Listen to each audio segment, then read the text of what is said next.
you're into game development, then you're absolutely welcome to join. It is a lower alternative price-wise to G0. But anyway, so give them a big hand and welcome Fasih.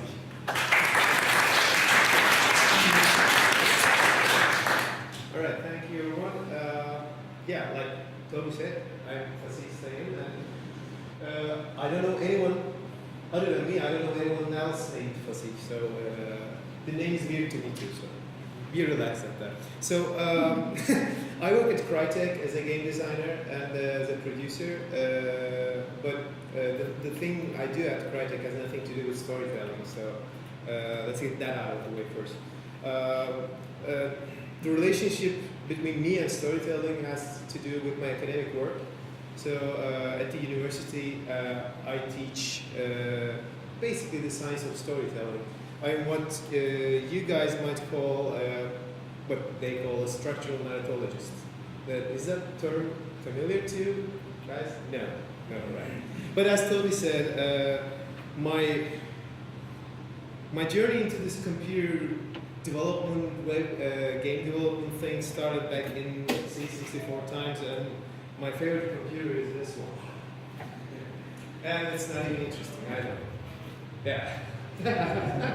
Yeah, I still dream of an alternative reality in which we have Amiga phones instead of iPhones. And every now and then I feel like I should go buy one of those Amiga branded computers, but yeah, it's not the same thing. Okay, so as I said, structural narratology is a mouthful, fancy academic word, which is what I did at the university. I studied cinema in my master's studies and fooled my teachers into thinking I'm doing something about cinema by saying weird words like interactive, narratological structures, but actually what I was doing was studying video games. So if you say video games, they don't take you seriously. If you say stuff like interactive art, wow, that's cool. So what's the difference between this approach to storytelling than other people's approach to storytelling? So how many of you are coders basically here? Yeah, quite some, right? And people say programmers are not good with storytelling because it's something to do with, I don't know, dreams or something like that. A lot of people believe that. A lot of people believe that some kind of muse brings you these stories and it's literature and stuff. And I respect those people in theory, but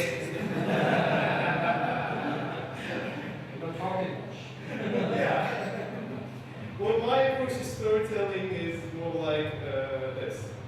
So it has less to do with muses, and it's disappointing really because when I went into storytelling and researching storytelling, I like a lot of people, like my teachers, I had a romantic view of it, but it's less romantic. It's more mechanical. It's almost like writing code. It's surprisingly methodological, and this is not just invented right now. It's been researched since Aristotle. He came up with the methodology first. So what I'm trying to do here, what I will look at here is looking at two really classic demos from 1991. I don't know if there are people who remember those demos. Yeah, sure.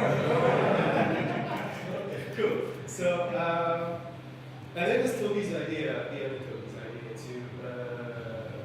to examine this from a narratological perspective, which was a challenge, to say the least. But it is always interesting to do those. So, the first one is this. And I was like almost 15 years old when I saw this for the first time. And even today, when I watched this, I'm impressed. This was really cool. And yesterday we were talking about what makes the demo scene interesting. If we had a tagline for demo scene, what would it be? What would it be all about? And my idea is if we had a tagline for the demo scene, it would be what the fuck. That sentence explains everything. Just looking at something and saying, how did he do that? And that was my reaction to this. I was like, wow. So that's it. But this demo was ranked 2 that year, right? And it's almost like a silver medal. I think that's the worst thing that could happen to anyone, to get the silver medal, right? Fourth place. Second, So winner is first loser. yeah. It's I like, think the fourth place is worth.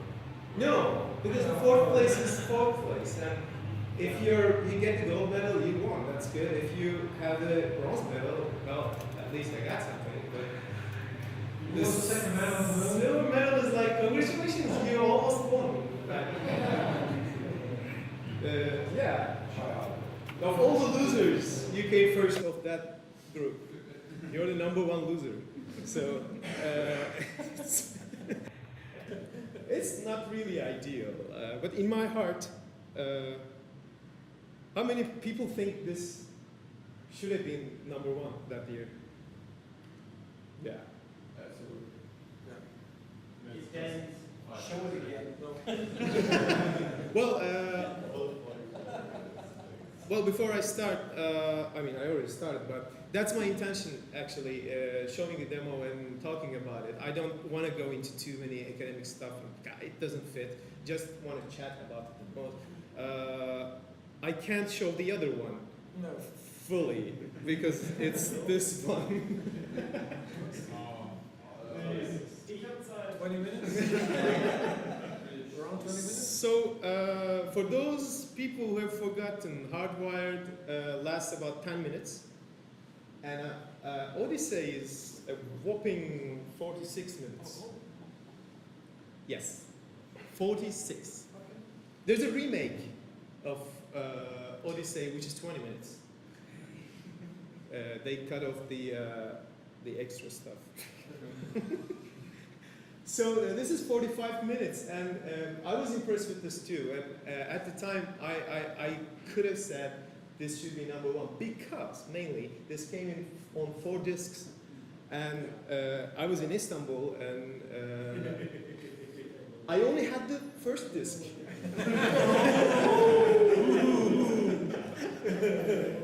So if I can remember correctly, the first disc ended with this dogfight scene, which was the peak of the demo for me. And I was imagining what else could have happened in the other 3 discs. And yeah, you know the story. Okay, so let me be the academic jerk first and get it out of the way. From a professional academic point of view, storytelling point of view, these demos, the storytelling in Hardwired, for instance, is pretty bad. But, I mean, compared to Hardwired, the storytelling in Odyssey is...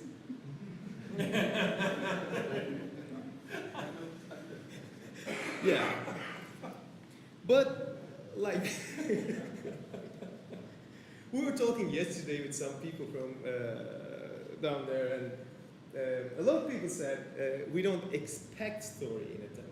A lot of people said people don't like story demos, and I don't know if I agree with that. It really depends on what you understand from the term story. You could understand it in terms of a context, and a context is really nice. I mean, a lot of story, a lot of demos could be read in different ways depending on the context. I like, for instance, there's this indie game from Jonathan Mack on PlayStation, released on PlayStation, called Everyday Shooter. And it's a very abstract game with abstract objects shooting each other and producing different sounds.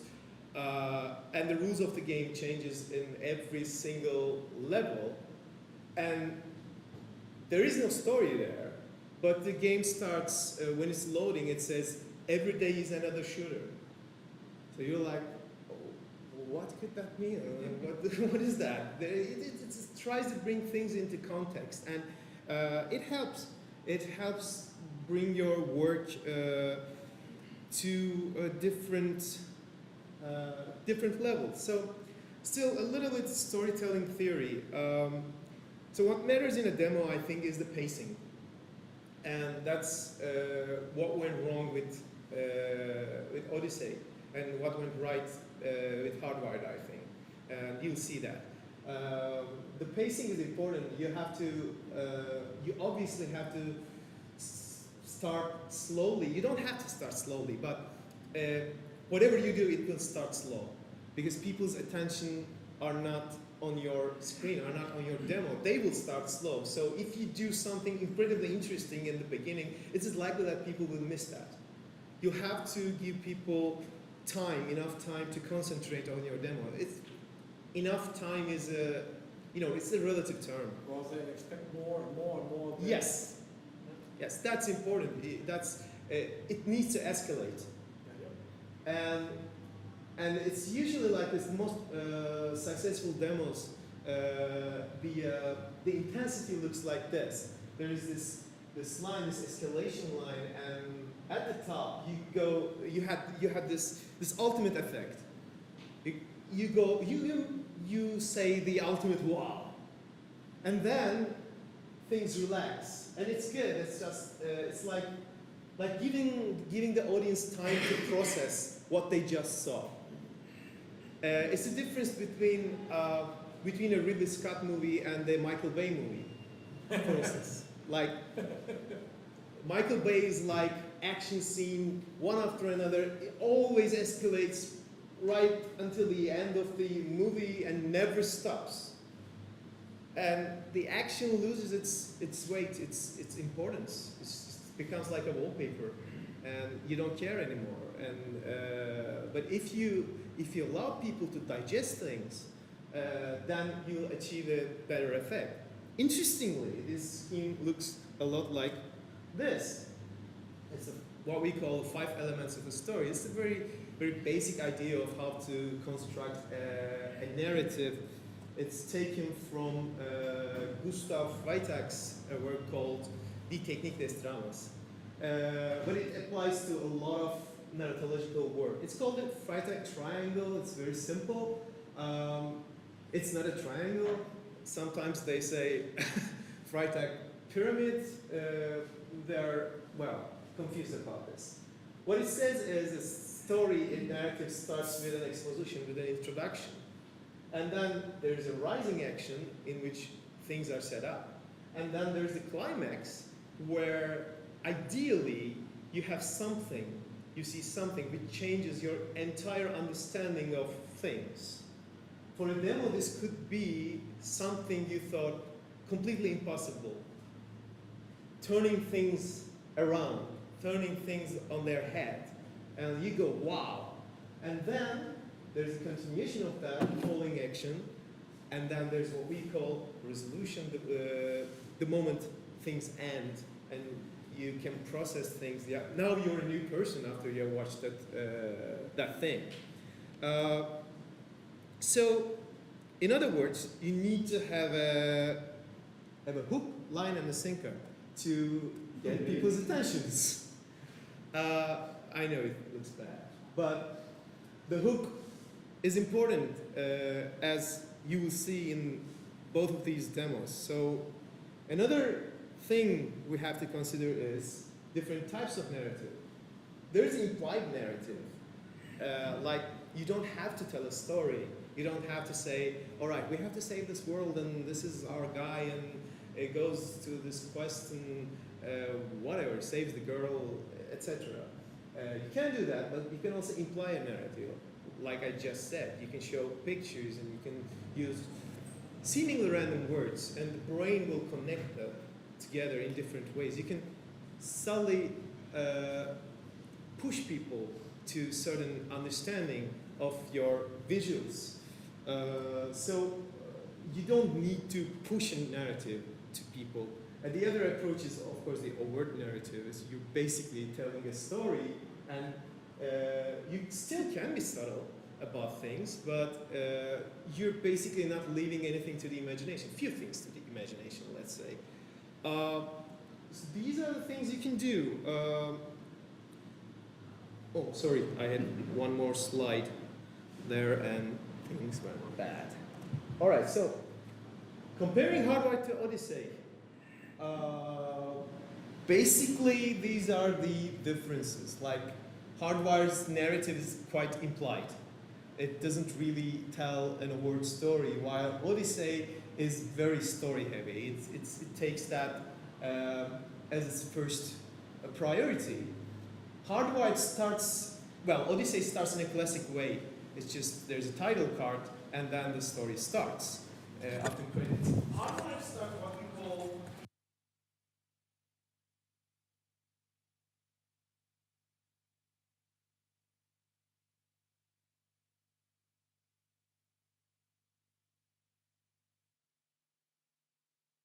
next, as I said. Hardwired goes instantly to action, relentless, and it escalates, while Odyssey is a slow build-up. It eventually reaches a really good place, but then things change. Yeah. We'll come to that. Yeah, and one of them is short, the other is long, obviously. It's the 4 times, even more than 4 times longer. And the fast pace and the slow pace are the differences. So let's have a look at Hardwired then. By the way, if you have any questions, anything to say, anything in your mind, just feel free to interrupt and jump in whenever you want. So this is the second place demo. So as I said, this is like,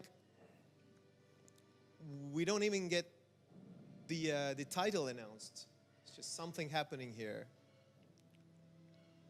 I'll just shut up and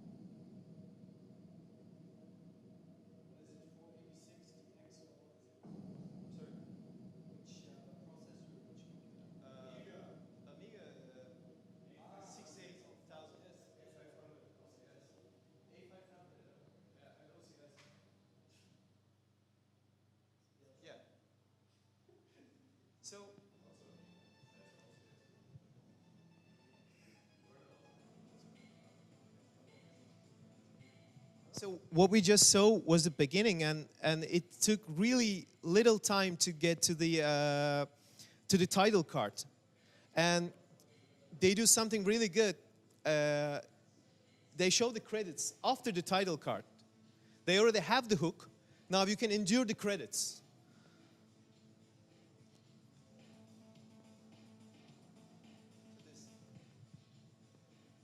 I guess it looks less impressive right now, but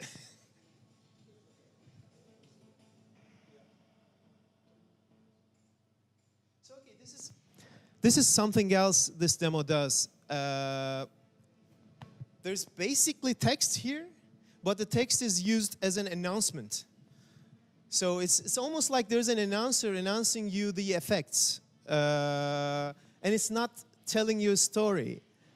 And yeah, you could basically argue that the story ends at the beginning of the demo, but you can see it also in a different way. I mean, you could read it in an entirely different way, thinking about what happened at the start of the demo, and the name of the demo is Hardwired. So, and I love the music.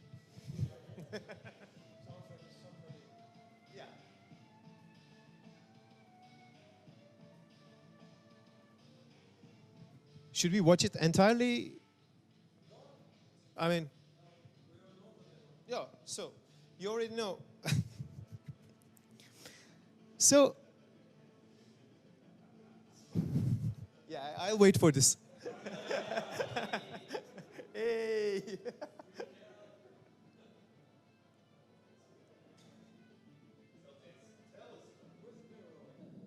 So this thing happens at the 30-second mark. Tells you what the name of the demo is. What we witness in the beginning is just a space station, some guy, some intruder enters, and it attacks the guy, and then he falls down, and then we see Hardwired, the logo, and we can interpret this as the things he's seeing at the moment. Something happens, he gets hardwired, or he's attacked by something which is hardwired. Because here we can see the silhouette of the guy, of some guy. And if we're really looking for a narrative in this, should we not? That's another question. But that scene gives you the hook to wonder what will happen next to that guy. And you wonder, and while you're wondering, you see amazing things on the screen, which is good. I mean, it's something which was used by a less popular demo. I think it was Budbrain's mega demo before that.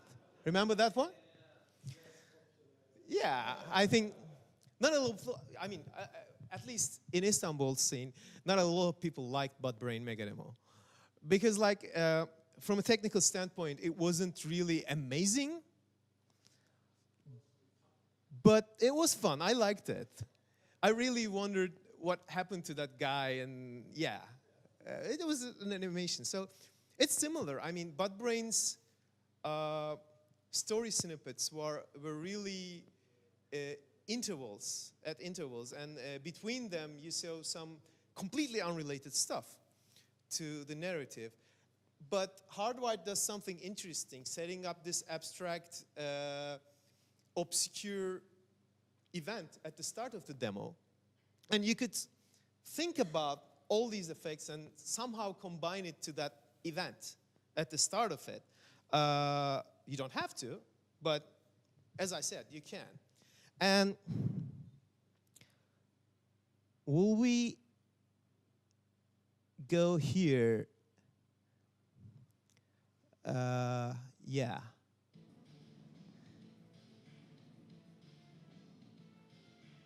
So it's around this place. No, sorry.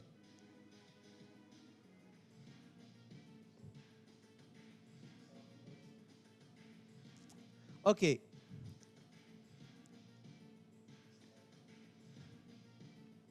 So this is almost like the midpoint, where they will show this early physics-like thing.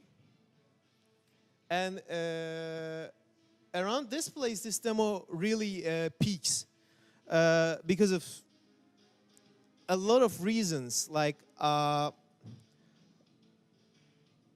let me come here. Sorry.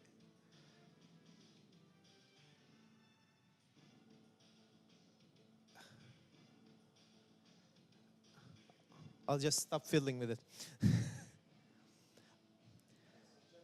Yes. So this is already impressive stuff. The thing is still at the peak. So, and this was really, really impressive back then. And to me, this is the peak of this this whole thing. And when they're done with this, they do something interesting. They say space. So this thing started in space. And what you see after this is, if we can see it now. So there's this guy, this spaceship, this space station-like thing. And he's getting on the spaceship and getting out of the space station. So the demo started on a space station. So we can conceivably say that at this point, the demo switches back to story mode. And this can be interpreted in many ways, but this guy witnesses so many things there, like the things we have witnessed, and he decides to leave the space station and go there And in the end, what you see is an illustration of two guys standing there. Yeah.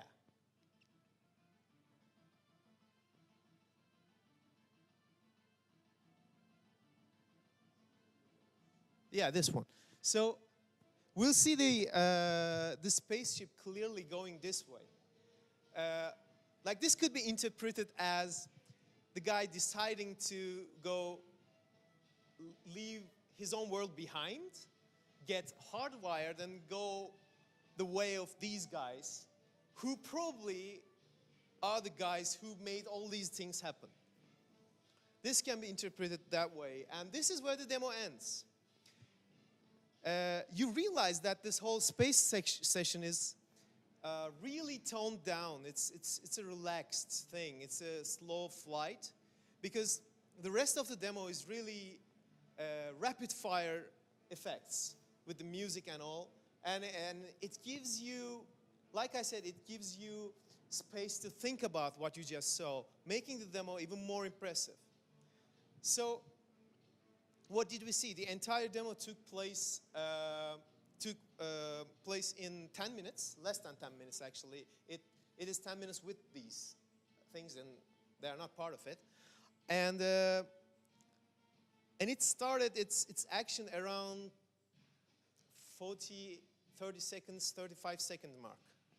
Okay, I will not show you the entirety of the other demo, but let's compare, at least the start of things.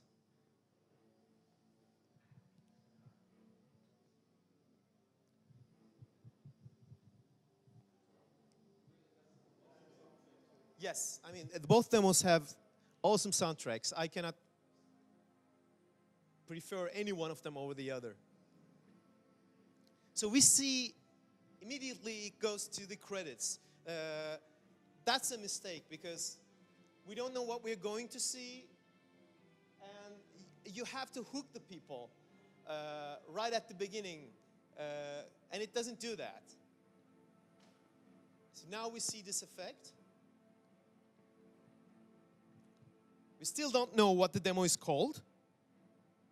We still don't know what will happen. Okay, this is really impressive, mainly due to the music. But the point I'm making here is, sorry?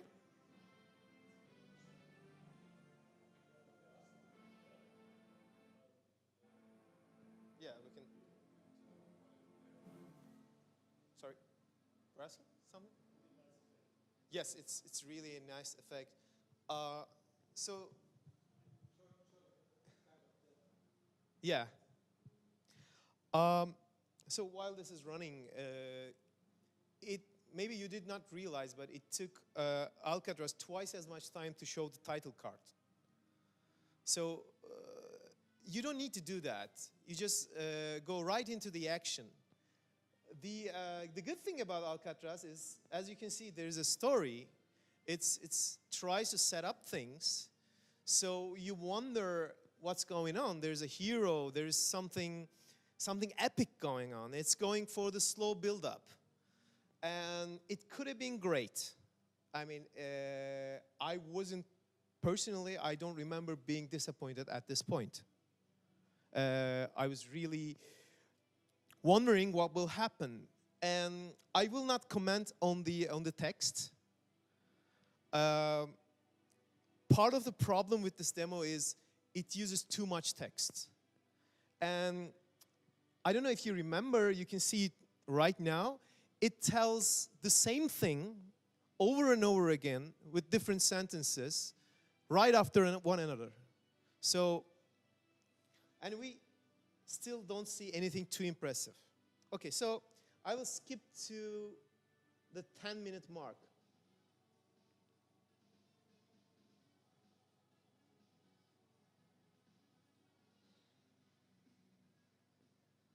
Yeah. Okay, so wait. Actually, a little bit before, not this, which summarizes this demo really well. So, first of all,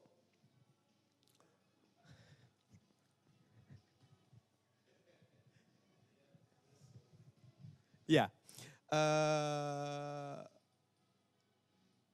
One of the problems with this demo is, as you can see, it describes some scenes, but it doesn't show them.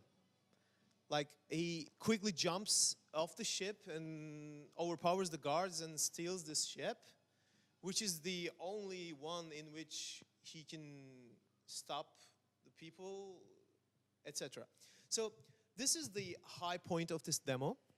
As I said, it's around the 10-minute mark. You know what else is 10 minutes long? The entirety of Hardwired. So, as I said, I was impressed in this scene, this whole dogfight scene, and it was kind of like a promise of a game I never had. And I was like thinking I would play this thing. But at this point, thinking about Hardwired, they started this kind of impressive stuff around 30-second mark. And rapid fire, doing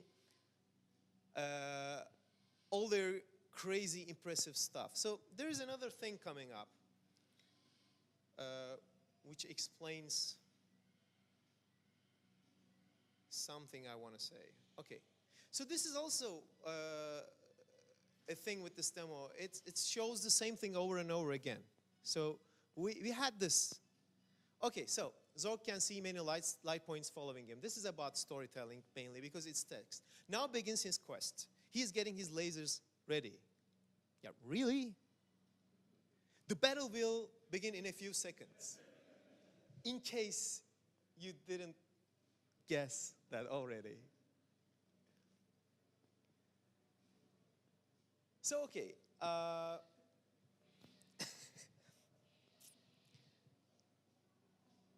This is why this demo for me is double facepalm.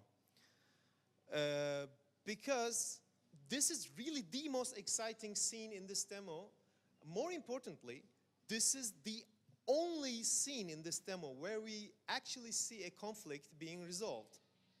So, storytelling is all about conflict. You have your characters, your events, characters, events, and motivations make up conflicts, and what you're doing in a story is seeing how those events resolve and how those conflicts come to a resolution.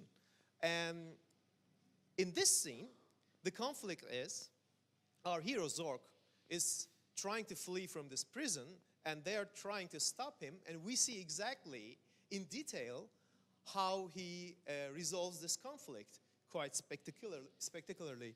The problem is, after this, the only thing that this demo does is set up the conflict, even bring Zork to the location of the conflict, and then show nothing, just tell you, well, it was resolved anyway. So, there's a labyrinth, Zork is walking through the labyrinth, but in the end, he just reaches his destination. They're even setting up events like there are these monks who don't give information to anyone. So this is a conflict. Zork is trying to get information about how he can beat the Crionians. Okay, and the monks are neutral. That is set up too. Yes. In case you missed it. So this is my nightmare in this demo. So this is completely needless scene in which they just show a location and give you completely irrelevant information about it. So one thing about storytelling, in fact, one thing about game design, I think, is if you don't need something, don't do it, don't tell it. because it's just, what is it, like third of the system, something kilometers, atmosphere, pressure. So the question you have to ask is, does this help the audience to understand what's going on? In any way, does this enhance your understanding of the story? I don't think so. And there is a landing scene after this, and we will see that scene 5 times in different colors. We will see this flyby like 5 times, and there are 3 hyperspace scenes. I counted them before I came here, because I remember it's something like 10 times. So, yeah. So yeah, that's one problem. Back to the monks. So it is set up that the monks are neutral and they won't probably give the secrets of the weapon to anyone. So there is a conflict coming up there that might be even bigger than the space battle, because you know it's on land. You wonder what will happen there. And what the demo does is, well, they like Zork, so they give him the plans to the weapon anyway. So this is what we call bold trickery. You're basically at that point, you're basically doing something really bad. You're making a fool of your audience. You're promising the audience something exciting, something interesting, and they are there to watch that. And you're basically telling, well, there was no conflict anyway. It resolved itself.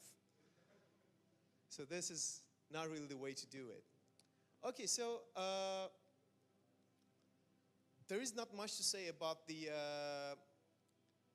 narrative here, except for taking a step back and looking at what's going on in Odyssey. If you think about it, it's quite a horrible story. Like, we get that the guy is imprisoned. We get that the Krylians are really bad guys. We never see why. And our hero makes their planet explode, killing everyone on it, possibly. But it's a very spectacular effect. I mean, that explosion. Let me go there. Sorry. Okay, so.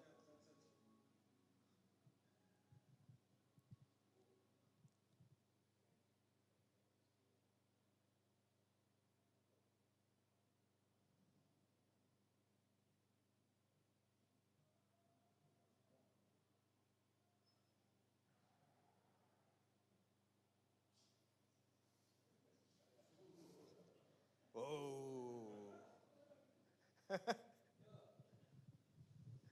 Yeah. Yeah, so that's pretty much it. So from what I'm talking about, you can feel like that I don't like Odyssey that much. Because I feel like I'm almost angry at them, promising me something and not delivering on that.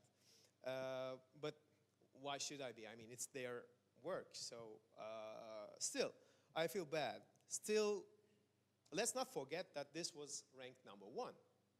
So how did that happen? Well, we can have theories about that. Sorry?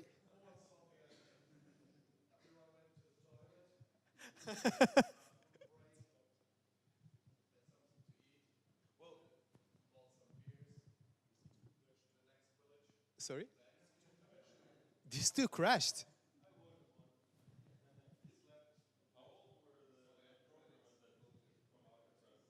Sorry?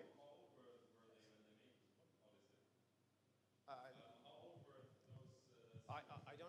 Toby should know. I would say they were like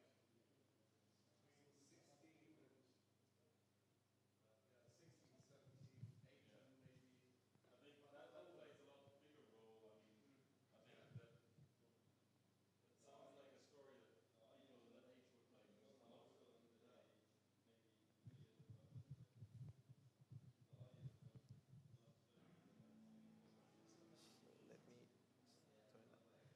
Yeah, I mean, it does really read like a story a young fan of science fiction would write without thinking about it. So this comes up in game development talks a lot. I always say that writing for a video game, writing for a demo or something is a bit like being the lead singer of an amateur heavy metal band. Just because you can sing in the shower does not mean you can do it professionally. It's like all the other guys, they're playing instruments, complex instruments, and people always think that writing something is something everyone can do. And if you don't know the technique, if you don't know its science, if you don't know the method, if you don't know how it's done, well, I'm not a coder, but I guess I can get some IDE and start coding stuff, but it will be crap. The same goes for the story.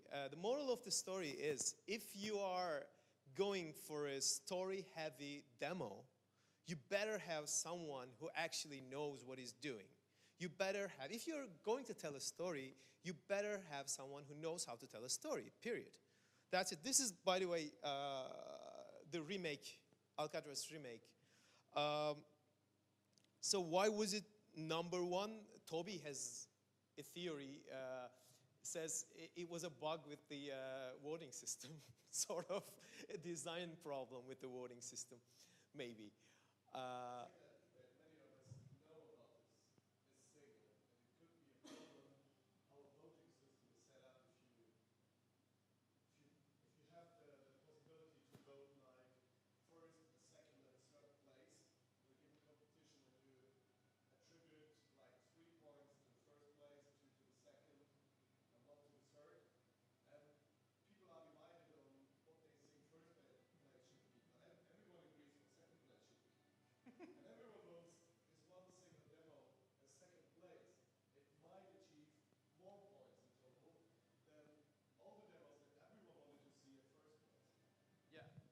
And another theory was it was because it was 45 minutes long, and there's obviously a lot of work done there, and they should be somehow commanded. But I went on record by saying I don't I don't respect effort or work, the amount of it.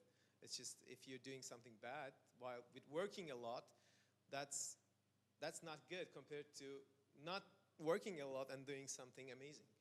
It's just, I respect the second guy more. But to me, I think the story is, context is really important. It's just, I remember by the time I watched it, I really wondered what will happen next. This is not there with Hardwired. Odyssey really has bad pacing. Its pacing is terrible. Hardwired, if it was a story, its pacing is great. But it doesn't tell a story. If Hardwired was longer, it would not hold my attention as much as Odyssey does. And if Odyssey didn't have a story at all, no matter how bad the writing is, no matter how badly the story is written, if it didn't have a story at all, I would not watch it. It's just showing pictures in a vector ship turning around. I wouldn't watch it. So I think it's safe to say that back then I loved Odyssey, and even today I sometimes watch it. The dogfight scene mostly. Not because what it is, but probably because what it could have been in your mind, like. And this is also, I think, something about the demo scene. We're always wondering, we're always looking at amazing stuff our friends have done, people have done, and while we're watching, we're really admiring that thing. We're also thinking about what could have been and what could be next year. So, in the spirit of that, I may have sounded like pouring a lot of hate on Odyssey, but I don't. So I love them both. And yeah, that's my feelings about those things. If you have any questions about anything. Sorry? You said you have only the first disc. Yeah. How long does it take to see the rest? 6 months later. I obviously couldn't see them in 1991 because they were like released at the end of, December, at the end of December. What were your perceptions about the second part? Do you see the whole story again, or just remember the first disc and said, okay, start with the second? Well, I mean, What do you expect to see? what did I expect? Exceptions were still high enough to say, wow, I want to see this, or whatever. See, the thing is that for me, the dogfight scene was so good that with the music, etc., the music is good too. Then I watched the second disc, and it wasn't. But I still had hope. You know, maybe in the third disc, maybe they will finish with something big. That's the main problem with it. It peaks really early compared to the runtime. It peaks way before the midpoint. Then it goes downwards and it never reaches that point again. So to me it's a bit like Metallica. Like so it's like whenever they release an album, they always say, this was the album we always wanted to produce. This will be the amazing album, and it's not. It's not anymore. So with every disc, so to answer your question, with every disc I got, and to clarify, yes, I had the first disc, and when I got the second disc, I didn't have the third disc. So I was able to acquire them gradually. So it was a prolonged torture. But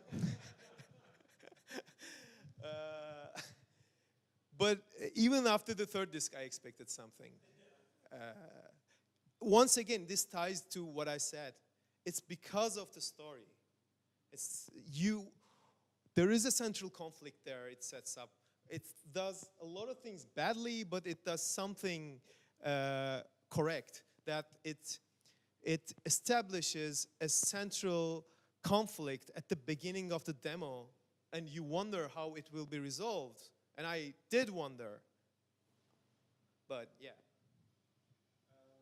I disagree in one point. I always watched all four discs, and I loved it at that time. But what I was wondering when I saw this planetscape whirling around, what do you think? To me, at that time, it was always more this conception in my mind. What world is that? What space? What universe? What stories are happening there? So the monks weren't that boring to me at that time, or whatever you covered. Yeah, of course, there is some sort of universe. I would love to learn more about it. I've never experienced that again. I think in the demo, it was so focused on this whole atmosphere. Story-wise, and the dramaturgy, of course, and it's like you say, but this whole universe, which was produced somehow through text and all imagery. What do you think about that? Okay, let me say this. The first time I saw these planets, I was really excited. And because, like you said, it's a universe of potentials. Like you said, each of these worlds, this is a different world. What bugged me was that scene, that planetoid scene, and the listing of the planet's traits. It was way too long for me, for my taste. It's just okay. Yeah, let's skip to the planet. Let's see what's going on there. A major mistake in this demo, in terms of a narrative point of view, is you have to show, not tell, if you have a visual medium. If you're telling, I mean, I could have read a book about this. And this remake does something clever. As you can see, there's no text. There's just this at the beginning, there's this setup, and there's no text. I'm not saying this is telling a better story, because this only makes sense in context with the original version. You wouldn't get what's going on here if you were not familiar with Alcatraz. But to answer your question, after the first scene with the planetoids, the problem is it repeats that scene over and over again. And the first one, yeah, I saw all the planets. Just don't show them turning around again and again. And as an old person, I mean, I was going to do this, and it was a long time since I watched these things. It's been years. So I know them beat by beat, because when I was young, I watched them all the time. But okay, being responsible for this event, I watched them once again, one after another, to see how they were, to see if they were as I remembered. And when I saw the planet scene, my silent reaction was, oh no, like, there are 5 planets there, and we are going to go to all of them. And that was because I knew. But I don't think we are in disagreement when I say, really, I like it for what it could have been.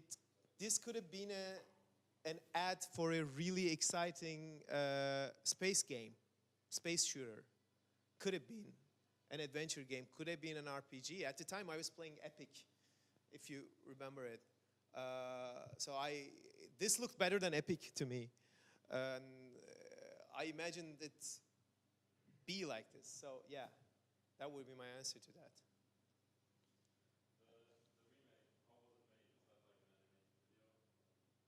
No, it's, as far as I know, it's not an animated video. I don't know a lot of things about the remake. It's dated 2005-ish. It's rather new, and I wasn't involved in any way or shape in the demo scene like since 15 years ago or something. But I didn't even know about the existence of the remake. I just realized it a few weeks ago while making research into this. So as far as I know, this is not a video. It's running on some kind of hardware, but I really don't know why. What? Yeah. Yeah, it's in the spirit of the original. Yeah. Anything else? Okay.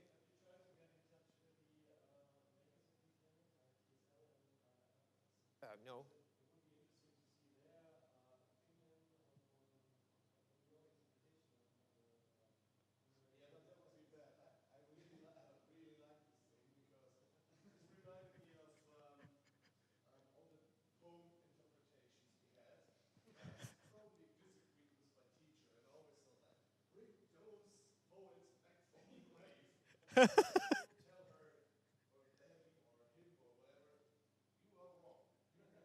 So, but Toby, it's part of being an artist.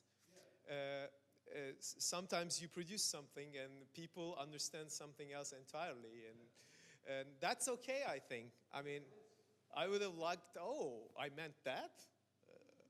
I'm really cool. So, to answer the question, no, I'm not in contact with them, but after Evoke, I'm thinking of starting some kind of initiative in Turkey to gather the relapsed demo guys together, at least raise awareness of the demo scene around there. Maybe it would be a good idea to get in contact with them, at least talk to them about these things, these classic demos.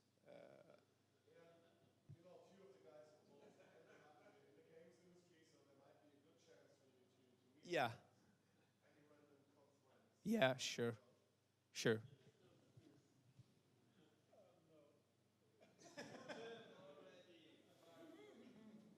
Yeah, so anything else? Any other questions? Really? Okay.